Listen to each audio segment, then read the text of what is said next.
मरी जाइछि बोली एमानंकु जणाई देबे। यह मोर शेष इच्छा। बस एतिकी लिखि झुली पड़िले युवती।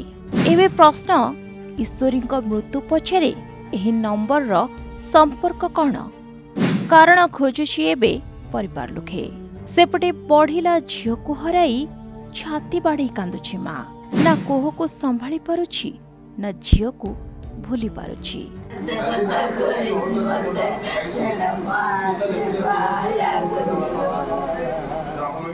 गोटे राति भितरे घटी जाइछि एभली घटना। रातिरे सबु किछि ठीक थिबा बेले सकाळे झियर झुलंता मृतदेह देखि अबाक होई जाइछंती परिवार लोके। माँ कथा तो कहिले न सरे। तेबे सकाळु बंद घरु शेष चिठी सह छात्रीकर मृतदेह को उद्धार करा जाइछि।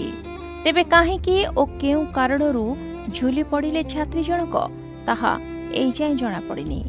आ से नंबर लिखि जाइथिबा व्यक्ति किए बा तांकर संपर्क कोन से नंबर रे ताको भी एबे खोलताड़ करूछि पुलिस। ए जाय भी सेमाने धरा पड़नथिबा सूचना रही। मृत छात्री जनक हले ईश्वरी दास। से कटक रे एक घरोई इंजीनियरिंग कॉलेज रे पाठ पढ़ुथिले। तेबे ईश्वरींकर बापा भद्रक रे चाकरी करथिले, जेउथि पई समस्त एठी भड़ा करे रहउथिले। तेबे एठी प्रश्न उठुछि, चिठी रे लेखा थिबा मोबाइल नंबर टी कहार? से व्यक्ति जणे किए?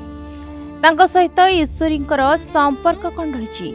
पुलिस मृतदेह को जबत करी व्यवसाय पई पठाइथिबा परे एबे तदंत जोरदार करिछि। ब्यूरो रिपोर्ट, प्रतिदिन टीवी।